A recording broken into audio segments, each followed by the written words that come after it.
Live TV, सच सबसे आगे। निकलना खुल्द से आदम का सुनते आए थे, लेकिन बड़े बेआबरू हो के तेरे कूचे से हम निकले। दोस्तों, मैं अब्बास हफीज हूं। ऐसा ही कुछ हुआ है भारतीय जनता पार्टी के साथ आज के राज्यसभा चुनाव में। आज के राज्यसभा चुनाव के परिणामों के बाद भारतीय जनता पार्टी का राज्यसभा में बहुमत का सपना एक बार फिर चकनाचूर हो गया है, धराशायी हो गया है और भारतीय जनता पार्टी इस बार फिर बहुमत के आंकड़े तक नहीं पहुंच पाई, बल्कि बहुत दूर रह गई है। दोस्तों, 123 सीटें चाहिए भारतीय किसी भी पार्टी को, किसी भी अलायंस को राज्यसभा में बहुमत के लिए।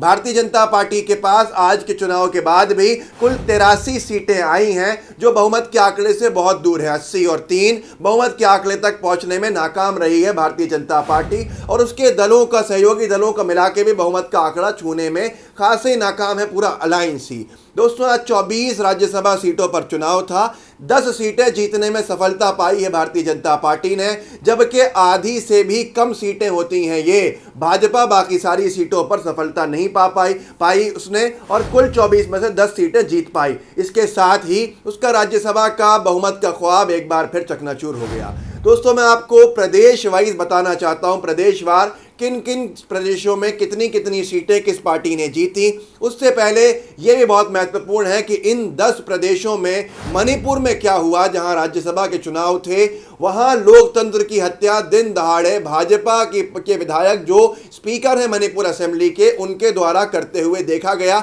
जो इतिहास में कभी नहीं देखा गया होगा। दोस्तों, मणिपुर की एक सीट है राज्यसभा की जिस पर चुनाव होना था।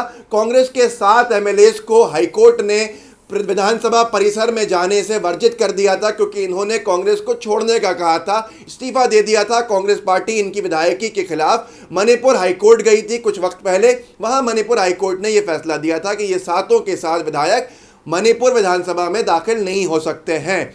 इनमें से 7 में से कुछ दिन से 4 विधायकों ने यह कहना शुरू कर दिया था कि वो कांग्रेस में दोबारा लौटना चाहते हैं और वो इस्तीफा अपना वापस लेना चाहते हैं, जबकि 3 जो विधायक थे मणिपुर के, इनमें दोस्तों इन्होंने यही कहा था कि हम कांग्रेस में नहीं बल्कि हम भाजपा को ही वोट करना चाहते हैं राज्यसभा में, और हम भारतीय जनता पार्टी ही ज्वाइन करना चाहते हैं। दोस्तों, स्पीकर ने वो किया जिसकी कोई कल्पना भी नहीं कर सकता।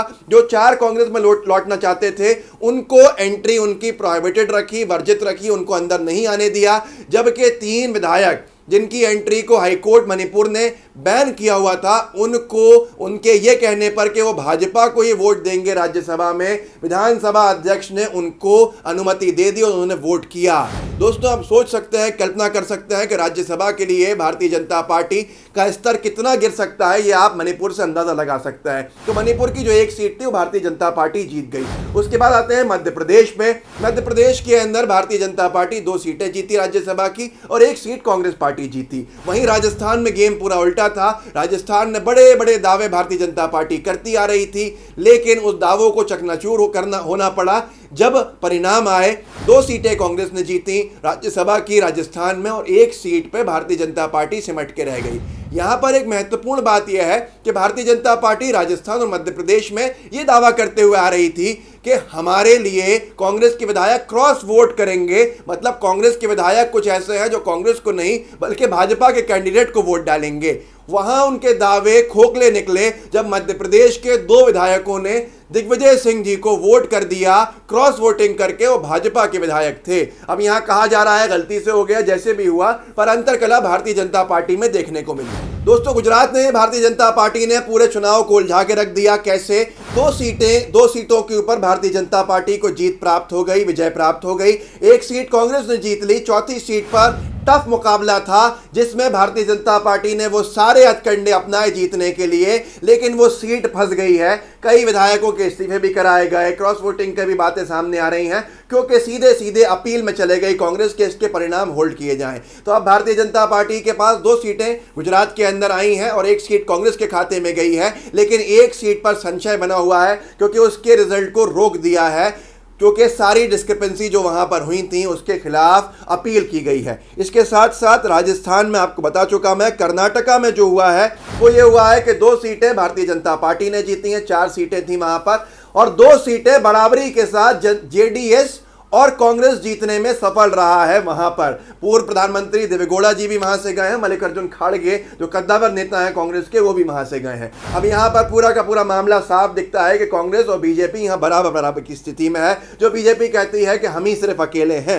इसके साथ साथ अरुणाचल प्रदेश में यह हुआ है कि भारतीय जनता पार्टी को एक सीट वहां पर राज्यसभा की मिल गई है। झारखंड में एक सीट पर भाजपा सिमटी है और एक सीट पर कांग्रेस जेएम शिबू सोरेन को भेजने में कामयाब हो गए हैं। और इसके साथ साथ आंध्र प्रदेश में वाईएसआर कांग्रेस पार्टी ने 4 सीटें राज्यसभा की जीती हैं और भारतीय जनता पार्टी का वहां खाता नहीं खुला है। जो भाजपा कहती है कि हम एक पूरे देश के अंदर हावी हैं, उसको देखना पड़ेगा, समझना पड़ेगा। इसके साथ साथ मेघालय में एनपीपी को एक सीट मिली है और मिजोरम में एमएनएफ को एक सीट मिली है। यहां भाजपा के एक विधायक ने वोटिंग करने से ही मना कर दिया। यह भी चौंका देने वाली बात थी।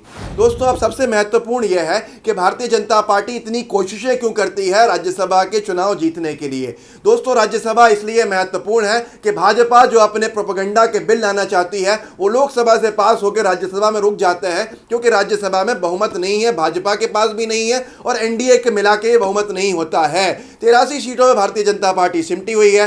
123 सीट चाहिए बहुमत के लिए, जो कि भारतीय जनता पार्टी बहुत दूर है। इसीलिए एनआरसी, सीएए ऐसे तमाम बिलों का अब चांस जो है बिल्कुल खत्म सा हो गया है और भारतीय जनता पार्टी की डर्टी पॉलिटिक्स जो है अब बेनकाब भी होती आ रही है कि कैसे इन्होंने मणिपुर में चुनाव जीतने के लिए हथकंडे अपनाए और कैसे दूसरे राज्यों के अंदर भी इन्होंने अपनी पूरी की पूरी बिसात बिछाई, लेकिन फिर भी भारतीय जनता पार्टी बहुमत से दूर रह गई और अपनी ही 83 सीटों पर समेट के रह गई। 123 सीट राज्यसभा के बहुमत का ख्वाब भारतीय जनता पार्टी के पास आज अधूरा रह गया। जनता इनको समझ रही है, धीरे धीरे इनके पास से राज्य जा रहे हैं। राज्य में जो विधायक होते हैं, जो उनकी संख्या बल होता है, उसी के आधार पर सीटें राज्यसभा में बढ़ती हैं। इस साल बहुत बड़ा झटका लगा था भाजपा को पिछले साल कि राजस्थान, मध्य प्रदेश, छत्तीसगढ़ उनके हाथ से निकल गया था। अब महाराष्ट्र भी निकल गया उनके हाथ से और अब धीरे धीरे मणिपुर और तमाम प्रदेश उनके हाथ से निकल रहे हैं। बिहार के चुनाव आने वाले हैं, ये भी भारतीय जनता पार्टी के हाथ से जाने वाला है। जैसे जैसे भाजपा का पतन शुरू हुआ है, वैसे वैसे भारतीय जनता पार्टी 83 से आगे नहीं बल्कि अगले आने वाले चुनाव में पीछे जाती जाएगी और बहुत जल्दी ऐसा भी हो सकता है कि भाजपा अल्पमत में भारतीय जनता पार्टी राज्यसभा के अंदर आ जाए। ये भी बड़ी बात नहीं होगी, क्योंकि धीरे धीरे राज्य में ये एक्सपोज हो रही है। बंगाल से सवाल नहीं उठता भाजपा को सीटें मिलने का। जो आगे चुनाव होंगे उसमें आप समझ सकते हैं कि भाजपा, ये वो चुनाव थे जहां भाजपा शासित राज्य भी थे और भाजपा के किला कहलाने वाले राज्य भी थे। आने वाले समय भारतीय जनता पार्टी के लिए बहुत दुख दर्द लेकर आ रहा है, लेकिन भाजपा खुशियां मना के दिखाती है कि उसकी जीत हुई है। पर आप समझ लीजिए 24 सीटें राज्यसभा की थी, जिनमें से 10 सीटों के ऊपर भाजपा सिर्फ अपना कैंडिडेट जिता पाई है। 14 सीटें भाजपा हारी है, जो आधी से भी कहीं ज्यादा है। तो आप समझ सकते हैं कि एनआरसी, सीएए का क्या हाल होना है अब आगे आने वाले समय में। वो इससे साफ स्पष्ट होता है कि राज्यसभा का बहुमत इनके पास नहीं है। दोस्तों, ये वीडियो पसंद आया हो तो आगे शेयर कीजिए, इसको सब्सक्राइब कीजिए लाइव टीवी को हमारे, और बेल आइकन दबाइए। जय हिंद, जय भारत। लाइव टीवी, सच सबसे आगे।